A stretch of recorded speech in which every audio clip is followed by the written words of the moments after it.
وسلام علی عبادہ الذین اصطفی اما بعد۔ اللہ تعالی نے قرآن کریم میں تین انبیاء علیہ الصلوۃ والسلام کے بارے میں ایک جیسا جملہ استعمال فرمایا ہے، اور چوتھے نبی علیہ الصلوۃ والسلام کو یہ نصیحت کی ہے کہ آپ ایسے نہ بنیں۔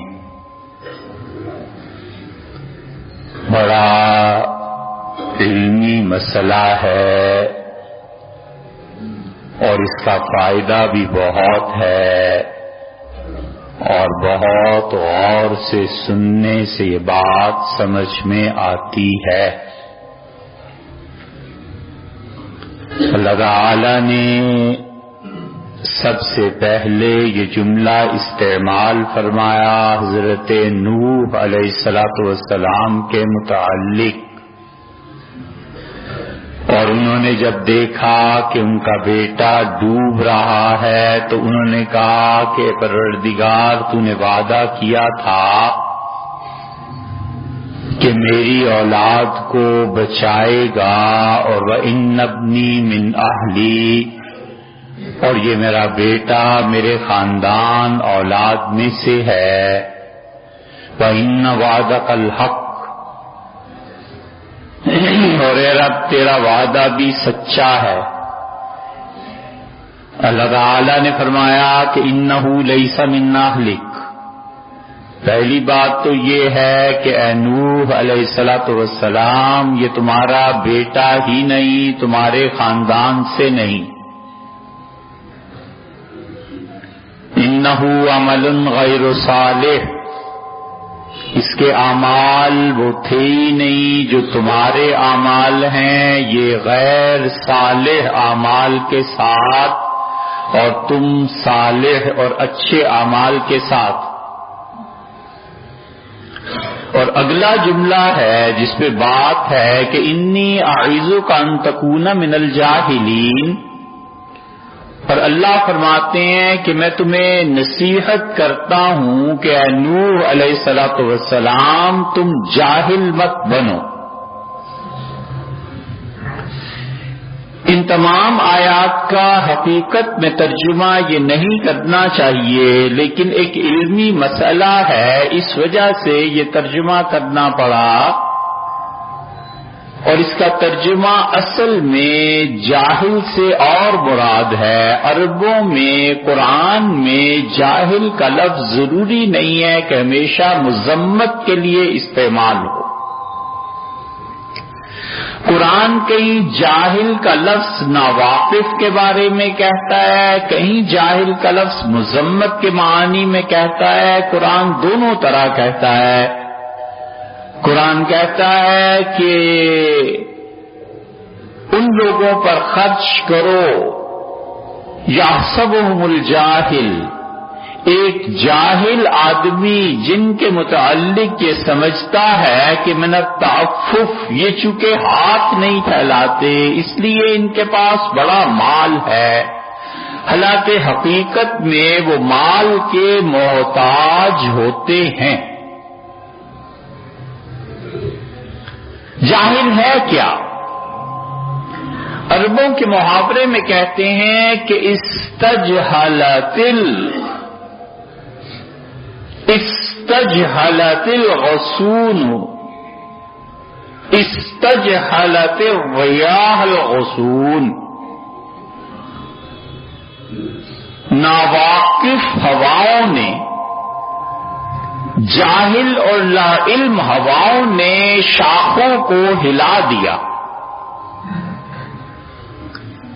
بڑا اچھا استعارہ ہے کہ ہوا جو جاہل ہے اسے پتہ ہی نہیں ہے کہ پھل پکے ہوئے ہیں، اس وقت شاخوں کو نہیں ہلانا، اس نے شاخوں کو ہلا دیا، تو جاہل ناواقف کے معنی میں، لیکن قرآن کبھی مذمت کے لیے بھی استعمال کرتا ہے۔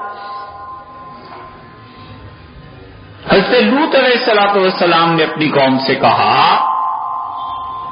کہ قومن تجہلون، تم ایسے لوگ ہو جو جاہل ہو۔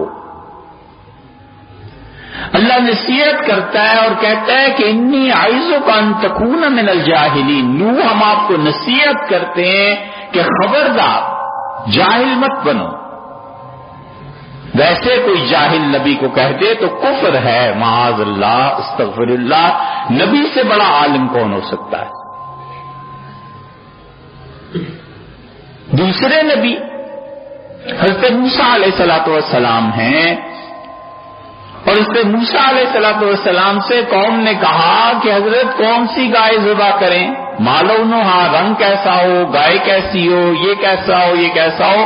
تو انہوں نے کہا کہ قوم نے لوگوں نے کہا موسیٰ آپ جو کہتے ہیں کہ گائے ذبح کریں تتخذنا ہزوا، آپ ہمارا مذاق اڑاتے ہیں، ہمارے ساتھ مذاق کرتے ہیں۔ قال اعوذ باللہ ان اکون من الجاہلین۔ موسیٰ علیہ السلام بولے، انہوں نے کہا اللہ کی پناہ میں مانگتا ہوں کہ میں جاہل بنوں۔ بات علم کی ہے ہی نہیں، بات تو مذاق کی ہے کہ آپ ہمارے ساتھ مذاق کر رہے ہیں۔ انہوں نے کہا خدا کی پناہ ہے کہ میں جاہل بنوں، تو مذاق کے مقابلے میں جہالت کیا ہے؟ اور تیسرے اللہ کے نبی حضرت یوسف علیہ السلام ہیں، اور وہ اللہ سے دعا مانگتے ہیں اور کہتے ہیں کہ اے پروردگار، وہ جو محفل اس سے سجائی اور زلیخا نے بلایا خواتین کو، وقالت اخرج علیہن، اس سے کہا باہر آؤ یوسف، فلما رأیناہ، اور جب انہوں نے عورتوں نے یوسف کو دیکھا، اکبرناہ، حیران ششدر رہ گئی، اتنی حیرت انہیں ہوئی کہ دانتوں میں انگلی دبا لی۔ یہ قطعنا ایدیہم جو ہے نا کہ ہاتھ کاٹ ڈالے، انگلیاں کاٹ ڈالی، یہ اس کا ترجمہ ہے دانتوں میں انگلی دبا لی۔ پھر کبھی سے انشاءاللہ۔ اور انہوں نے جب دیکھا تو اس نے کہا کہ ذالکم الذی لمتننی فیہ، یہ ہے جو آکاش سے اترا ہے، اس کے بارے میں مجھے تم ملامت کر رہی تھی۔ وَلَئِن لَّمْ يَفْعَلْ مَا، جو میں کہتی ہوں اگر اس نے نہیں مانا ہم اسے جیل میں ڈلوا دیں گے۔ اور اس نے کہا اعوذ باللہ، اللہ میں تیری پناہ مانگتا ہوں۔ اور پھر اس سے آگے چل کے کہا نبی یوسف علیہ السلام نے اصب الیہن، اللہ اگر میں ان عورتوں کے مکر میں آ گیا، اکم من الجاہلین، اللہ میں جاہل ہو جاؤں گا۔ یہاں جاہل بدکاری کے مقابلے میں آ رہا ہے، یا تو علم کی بات ہی نہیں ہے۔ یوسف علیہ السلام کیسے کہتے ہیں کہ میں جاہل ہو جاؤں گا؟ یہ کہتے گناہگار ہو جاؤں گا، یہ کیوں کہا کہ جاہل ہو جاؤں گا؟ چوتھے اللہ کے نبی، تمام نبیوں کے آقا و مولا، سید الشفعاء، جن کو اللہ نے کائنات میں سب سے بڑا مقام دیا، اور اللہ کے پیارے اور محبوب بندے جن کی وجہ سے ہمیں اللہ کی راہ ملی، اور جنہوں نے رہنمائی فرمائی، سرپرستی فرمائی، اور خدا تک پہنچنا نصیب ہوا عارفین کو، حضرت رسالت پناہ صلی اللہ علیہ وسلم میں اللہ فرماتے ہیں وَلَوْ شَاءَ لَجَمَعَهُمْ عَلَى الْهُدَىٰ، اللہ اگر چاہتا تو اے نبی ان سارے مکہ کے کافروں کو ہدایت دیتا، ساری دنیا کو ہدایت دیتا۔ ہم آپ کو بتائیں لا تکن من الجاہلین، آپ جاہل مت بنیے۔ قرآن ان چاروں کے بارے میں کہتا ہے، نوح علیہ السلام کے بارے میں کہ انی اعوذک ان تکون من الجاہل، نوح ہم آپ کو بتائیں آپ جاہل مت بنیے۔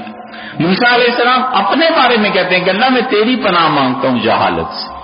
یوسف علیہ السلام کہتے ہیں کہ اللہ اگر میں یہ حرکت کر گزرا تو میں تو جاہل ہو جاؤں گا۔ اور رسول اللہ صلی اللہ علیہ وسلم سے فرمایا جا رہا ہے کہ آپ دیکھیے، آپ جو ہدایت کے لیے اتنے بے قرار ہیں تو ہم آپ کو کہتے ہیں آپ جاہل مت بنیں۔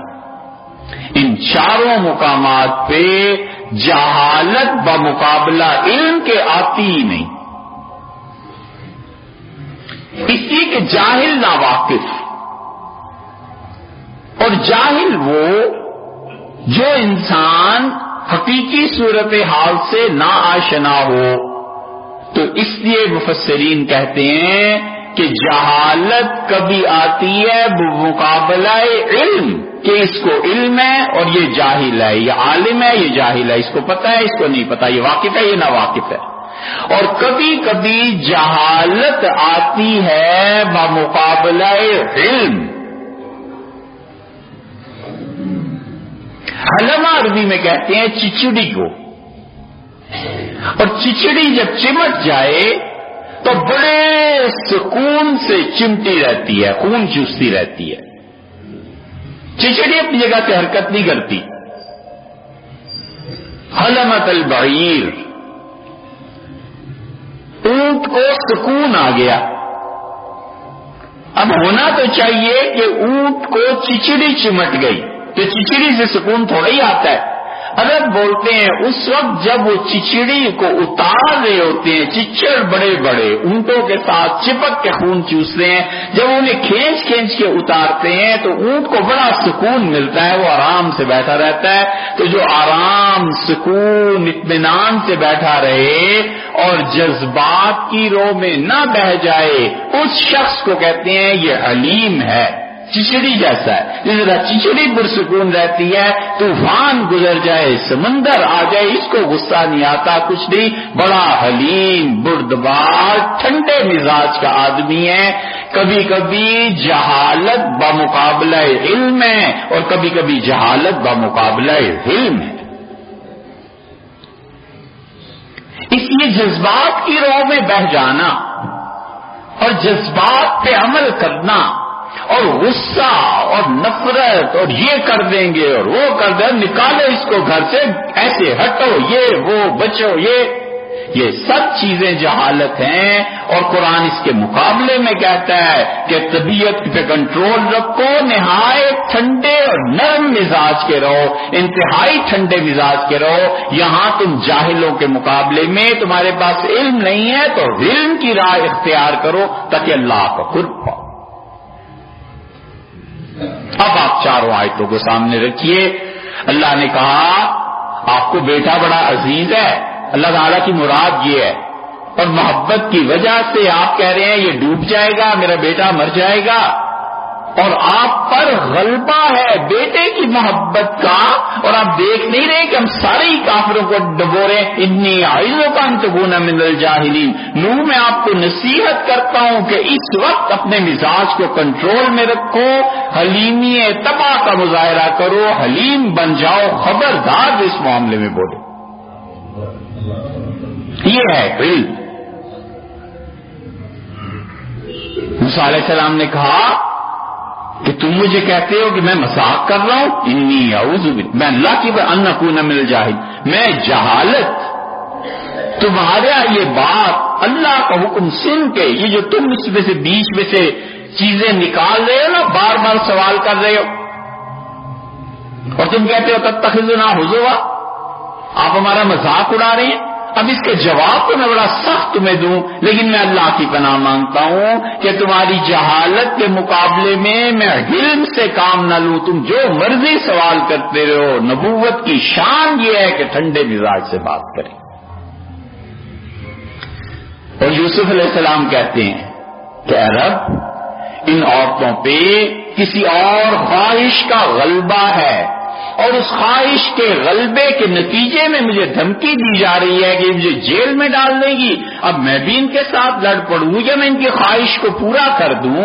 تو اگر ان کی خواہش کو پورا کرتا ہوں تو اللہ یہ تو جاہل ہیں ہی ہیں، اس کے نتیجے میں اگر ٹھنڈے مزاج کا نہ ہوا، گرم مزاج کا ہوا، تو نبوت کے منصب کے مقام اور منصب اور مقام کے خلاف یہ بات ہے۔ اے پروردگار، میں تیری پناہ چاہتا ہوں، اسمو الینا، اللہ اگر میں ان کی طرف چلا گیا اور ان کی بات مان لی تو جو لوگ جذبات کی راہ میں بہ کر بات کرتے ہیں جاہل، اگر ہم ان کی مان لیں تو اللہ ہم بھی جاہل ہو جائیں گے۔ اے رب، میں ٹھنڈے مزاج کا ہوں، میں علم کا مظاہرہ کرتا ہوں، میں ان کی باتوں میں نہیں آتا۔ اور آپ پہ غلبہ ہے کہ ساری دنیا مسلمان ہو جائے، اور آپ رات رات بھر کھڑے رہتے ہیں، لعلک باخع نفسک، اور اب اپنی جان گنوا دیں گے اتنا رو رو کے کہ اللہ ان لوگوں کو ہدایت مل جائے۔ آپ سوچیں تو صحیح، ولو شاء اللہ لجمعهم علی الہدی، اللہ اگر چاہتا تو اس ساری دنیا کے کافروں کو اسلام کی توفیق دے دیتا، لیکن ہم آپ کو نصیحت کرتے ہیں ان تکون من الجاہلین، خبردار آپ ٹھنڈے مزاج کے ساتھ رہیے، جس کو ہم مناسب سمجھتے ہیں ہدایت دیتے ہیں، نہیں سمجھتے نہیں دیتے۔ آپ ایسا رخ اختیار نہ کیجئے کہ ناواقفیت ظاہر ہو جائے۔ حقیقت میں اللہ نے نبوت کے مقام سے نوازا ہے اور اس کا تقاضا ٹھنڈے مزاج کا ہے۔ آپ پہ جو ہدایت رسانی کے جذبے کا غلبہ ہے، اس غلبے سے اپنے آپ کو باہر نکالیے اور نارمل ہو جائیے۔ اس لیے جہالت کبھی بمقابلہ علم اور جہالت کبھی بمقابلہ علم۔ علم اسی چیز کا نام نہیں ہے کہ آدمی کتابیں پڑھتا رہے، علم آ جاتا ہے آدمی کی طبیعت ٹھنڈا مزاج، یہ بھی جہالت کا مقابلہ ہے۔ اس لیے زندگی بھر انبیاء علیہ السلام کے طریق کو نہیں چھوڑنا چاہیے۔ لوگ کیسے ہی جہالت سے کام لیں، لوگ کیسے ہی جذبات سے دعوت دیں، مار دو، یہ کرو وہ کرو، نکال دو، اس طرح ہو اس طرح ہو جائے، ٹھنڈے مزاج سے سوچ کے فیصلہ کرتا رہے۔ یہ بس تھا سیدنا عمر رضی اللہ عنہ میں، اور جب موقع آتا تھا پھر اس کو استعمال کرتے تھے۔ صحابہ رضی اللہ عنہ کہتے ہیں کہ ایک مرتبہ انہوں نے فجر کی نماز پڑھائی، اور فجر کی نماز میں امیر المومنین جب اس آیت پر پہنچے کہ من یات منکن فاحشۃ مبینہ، اور نبی صلی اللہ علیہ وسلم کی بیویوں، اگر تم میں سے کوئی عورت کھلی ہوئی فحاشی کی مرتکب ہوئی تو جہرن شدیدہ، عمر رضی اللہ نے اتنی اونچی آواز سے یہ آیت پڑھی کہ مسجد نبوی گونجنے لگی حضرت عمر رضی اللہ عنہ کی آواز۔ حالانکہ وہ نارمل روٹین میں تلاوت کرتے تھے نماز میں فجر میں، اتنا اونچا بولے کہ پوری مسجد ہل کے رہ گئی۔ اور جب سلام پھیرا تو کسی نے بعد میں پوچھا کہ حضرت یہ آیت جو تھی، اب رسول اللہ صلی اللہ علیہ وسلم کی ساری بیویوں کے حجرے مسجد کے صحن میں دروازے کھل رہے ہیں، سب نماز پڑھ رہی ہیں، سب اٹھی ہوئی ہیں، تو کسی نے کہا امیر المومنین اتنی اونچی آواز سے؟ فرمایا ہاں، رسول اللہ صلی اللہ علیہ وسلم کی بیویوں کو نصیحت کر رہا تھا میں قرآن کی اس آیت کے ذریعے کہ قرآن نے تمہارے بارے میں یہ کہا۔ اس لیے ہر بات کا ایک موقع ہوتا ہے۔ اتنا ٹھنڈا مزاج چاہیے کہ غصے کے موقع پہ آدمی سوچے کہ اب میں مصنوعی غصہ کیسے طاری کروں۔ اتنا ٹھنڈا مزاج چاہیے، اس غصے کو ذبح کر کے رکھ دے۔ اتنا ٹھنڈا مزاج ہونا چاہیے کہ غصہ جس موقع پہ اولاد سے کسی سے کرنا ہے، اس موقع پہ سوچنا پڑے کہ اب میں کس طرح غصہ طاری کروں، کیسے میں بولوں، کیا الفاظ میرے ہونے چاہیے۔ اتنا ٹھنڈا مزاج یہ نبوت کی راہ ہے، اور یہ غلبہ جہالت کا، ان چیزوں کا، یہ کفر کی راہ ہے، کفار کی راہ ہے۔ اپنے غصے کو بے دریغ نافذ کرنے کے جذبے یہ تباہی تک پہنچا دیتے ہیں اور قومیں تباہ ہو جاتی ہیں۔ جتنا اختیار انسان کو ملتا ہے اتنا ہی اپنے آپ کو برباد کرتا ہے۔ اللہ تعالیٰ سمجھ کی توفیق بخشے۔